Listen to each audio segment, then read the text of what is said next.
Hello friends, today I'm going to go over how I fixed this gas fireplace, and I'll do this by explaining how a fireplace millivolt gas valve works, how a thermopile works, and finally how I use the schematics to diagnose the whole problem. So I hope you enjoy this. Let's get going. We try to start the pilot. The pilot won't stay lit. Sometimes it will, but most of the time it won't. But even though if it stays lit, the fire seems to be starving out and coming back.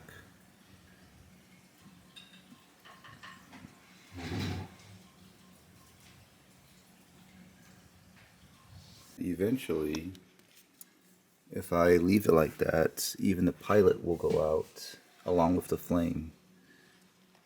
I checked the fluke and it's completely clear. There's nothing blocking it. Air is flowing in with no problem. Okay, here is a quick intro on, what the gas valve, how the fireplace works. I know in a second I'll go through how I troubleshoot it, but I just want to make sure that we're on the same page on terminology and make sure that you understand how my setup is, right? The fireplace for this one that I have uses a millivolt gas valve. Some other gas valves might have 24 volts and such, but this is a millivolt. Uses very little voltage to turn on your gas valve so you can turn on your fireplace. So the pilot light, the flames that come out of the pilot light, right, creates heat, right, a thermal delta on the thermopile right here. And I'll explain what a thermopile does later, a little bit later on. But this thermopile right here creates enough voltage to power up this millivolt gas valve. This whole thing is self-contained, all right? And once this millivolt gas valve is powered on by this thermopile, now I can then turn on the wall switch or increase the temperature on my millivolt thermostat to turn on the flames, right, in my fireplace. A millivolt thermostat, the contacts on it, kind of like the switch, the contacts on it is very low resistance. Again, we're talking about millivolts right here. Any resistance will cause a voltage drop, so it's very resistance sensitive on these millivolt gas valve. So next thing, so how do you turn on the pilot light, the flames, right? On these millivolt gas valve, there is a knob right here that you can turn. Hopefully it's in the off position. If it isn't, you can turn clockwise and back to the off. But let's say it's on the off position. So what you do is you turn it counterclockwise until the pilot points down to this teardrop shape right here. After it's pointing there, you push it down. When you push it down, the pilot gas will start coming out here, right? So there's gas coming out. Now, I don't have it on this picture, but usually there's a red knob, ignite button. And you push that button, it will click, You push it one or two times until flame comes out, right? So when flames comes out, you still hold this knob down so that the gas can heat up the thermopile, and you hold it for about 60 seconds. And after 60 seconds, you release the knob. At this point, the pilot should stay on. Now, if it doesn't, that's when we go into troubleshooting. And let's say if it does stay on, now you can then turn it counterclockwise until this on position points towards this teardrop shape, this pointer right here. And let's say your pilot is on. How do you turn on your fireplace? It's simply you just turn on the switch. You just flip the switch on the side of the wall, or you increase your millivolt thermostat temperature to a higher temperature and it should come on. Now, if it doesn't, again, we'll go through that troubleshooting in a second. Some terminologies, real quick. When you look at your millivolt gas valve, you see the word TH right here. And that connector right there is TH. TH means thermostat or wall switch, right? It connects to the millivolt thermostat. That is where that connection is. Next, TP. TP stands for thermopile. That's the connector. typically it's a negative connection to the thermopile. There are other systems out there that's a positive, but for fireplace, typically it's negative and it's normally a white color wire. Next is THTP. That is common. And that connector right there connects to the red wire to the thermopile. When a thermopile is open, so when these two leads, the red and the white wire of the thermopile, when it's not connected to the gas valve, that is called an open. And when you measure the positive and a negative with a voltmeter or a digital multimeter, you should read as high as 700 millivolts. Now, these are called a 750 millivolt thermopile, so that's the max you can measure. There are some thermopiles out there that are higher or lower voltage, but again, we're talking about fireplace. That's the typical voltage is 750 millivolts. Now, let's say if these two connections of the thermopile is connected to THTP and TP, now the millivolt gas valve is under load. It's connected. The solenoids are now powered up on the pilots, right? So when that is under load, you should have a minimum of around 325 millivolts. Some of them might be a little bit lower, some of them might be a little bit higher. Now, if your thermopile isn't receiving the right voltage, there could be three things. One, your thermopile could be damaged over time and it might need a replacement. Or if you're not receiving the right voltage, then maybe your thermopile is dirty, like soot builds up on it. You would take steel wool and you would shine it up, remove the debris off of it. Or maybe it's just at the wrong height. The flames might not be directly on the thermopile and you will have to adjust the thermopile height. So these are the three ways to troubleshoot your thermopile. You hear about thermopile, you hear about thermocouple. Your system might have a thermocouple on it. Basically, a thermocouple is a device that's in here. It has two different types of metals, and when it's with some heat on it, it creates a voltage, right? And this voltage is very low, very small, and you use it to measure the temperature on whatever HVAC or fireplace that's turned on, right? So again, this is only to measure temperature. Now, what is a thermopile? A thermopile is really just a bunch of these thermocouplers that are joints together. They create more voltages, and you use this to power up like a gas valve, right? So here's on Wikipedia, right here, this gray and this orange. This is typically a thermocouple, two different types of metals, and once it's under heat, it creates a voltage. But a thermal pile, you just in series, you add a, you combine them together. So it's kind of like a little battery with another little battery, and you add them all up. It creates a bigger voltage. Here's another example. Let's say if you have a copper wire and an iron wire, and then a copper wire and an iron wire. These are little thermal couples right here, but when they combine all together, now you have a thermal pile, and then the output voltage is the combination of all of it. Pretty cool little device. The pilot valve, right?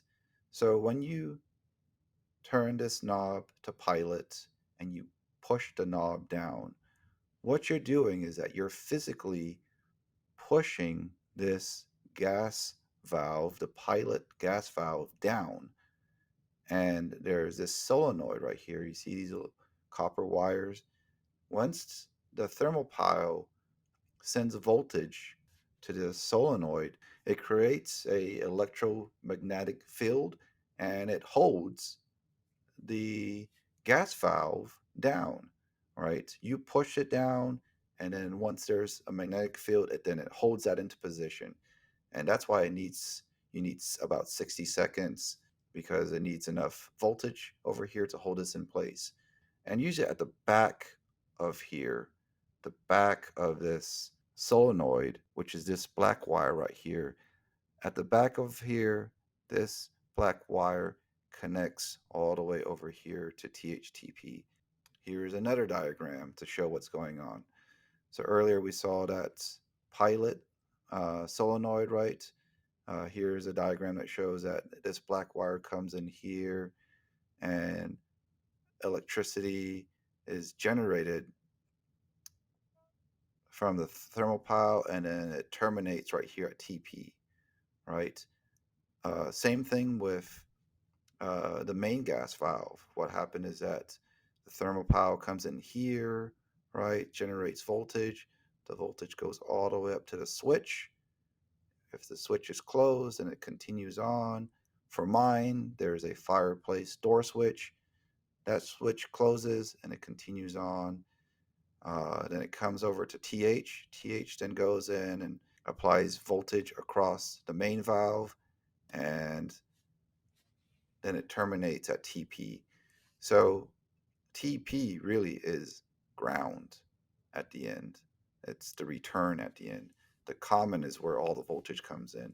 The wall switch, the door switch, all of these add resistance. So when you measure THTP and TP versus TH and TP, the voltage is going to be a little bit different. Finally, this is the last one, and we'll get into troubleshooting my fireplace. I just want to show how complex your system could be. Mine is pretty simple. I only have a door switch and a wall switch, right? Yours, it might have a on-off switch connected to the thermostat. Then a pressure switch. It might have a high limit safety sensor, right? Again, know your system is all I'm trying to say. Your system might be a lot more complicated than mine. Let's jump into troubleshooting my fireplace. All right, so I opened up the fireplace, and down here, what you're seeing right here, this is gas valve. So now, since we understand how this whole system works, let's look at the thermopile voltage. I'm going to turn this to voltage, DC, and since the thermopile positive is coming to right here, I'm going to attach that right there, and negative will go to this terminal right here. So let's attach that. So as we can see right now, let's see if this shows. It shows 484 millivolts. That's great. And if I turn on the switch, let's go to the switch, turn it on. Of course, nothing is happening right now. That's because there's another switch right here. This switch right here. And as you can hear, after I push that down, completes the circuit, and I can see the gas. When we close a switch on the wall, these two connections short. So I'm going to measure between these 2 points again, the thermopile voltage, right? And I'm going to press the switch. So I'm going to push that button. All right, it's running. I have 260 millivolts going on. So let's. Oh, I'm going to actual short between these 2 points. Once I short that, look, the voltage drops down to 165 millivolts. I'm going to let go of that switch up there because it doesn't really help anymore since those 2 points are shorted. So what are you seeing right here?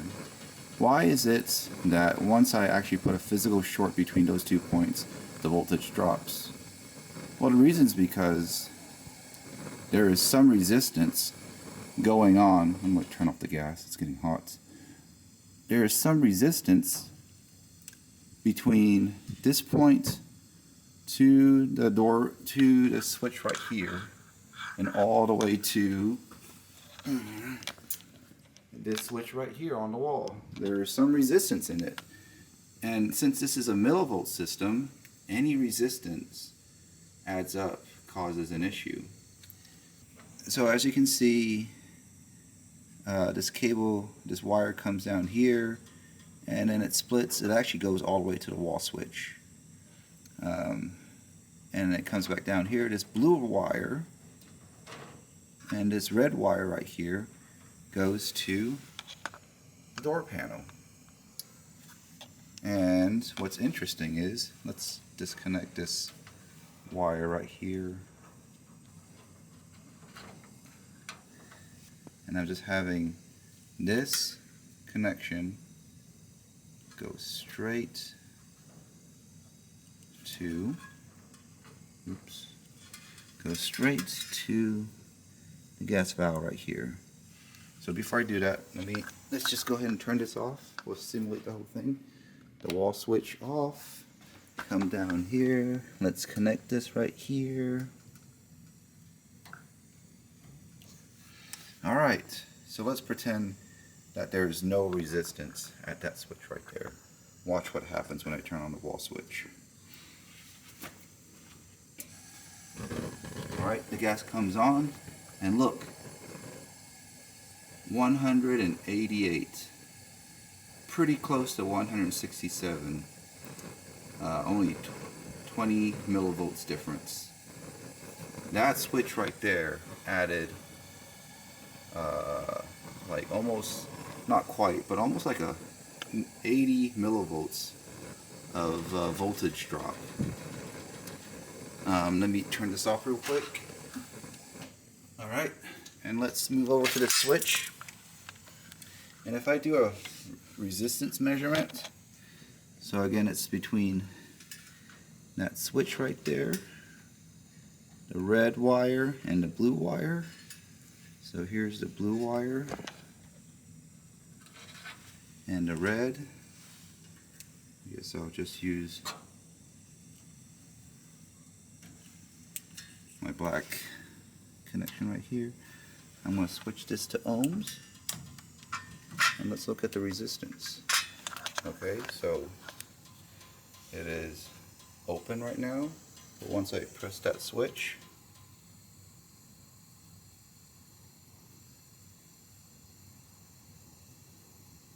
it has about 2.4 ohms. That's quite a bit. That's a lot of resistance for a millivolt system. So I have two options. I can try to fix that switch, or I can just bypass it. So let's see if we can fix this switch. Here's a screwdriver. I'm just going to take this out.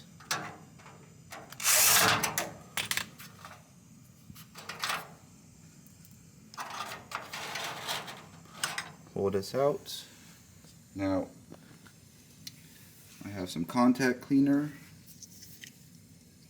and all that I'm going to do is, let's see if I can spray some contact cleaner in there.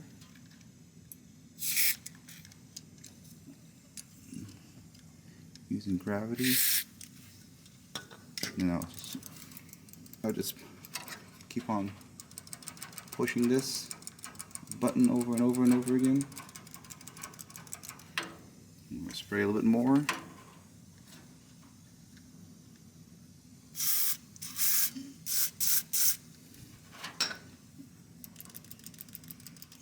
Hoping that, let's see if that changes anything.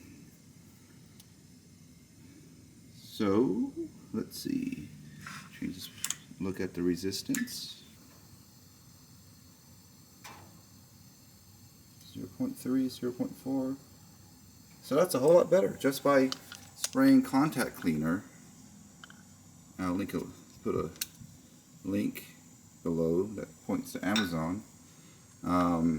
Just that alone cleaned that up. Let's see if that works. Put this back underneath here. So let's set this back to voltage instead. Right, have it the right range. Okay, and let's connect the positive down here. Okay, so as we can see, we're still at 480 millivolts. The wall switch is off. Let's turn the wall switch on. Okay, turn on the wall. Let's press the switch. And let's look. Oh, range. Oh wait, I'm measuring the wrong location. There we go.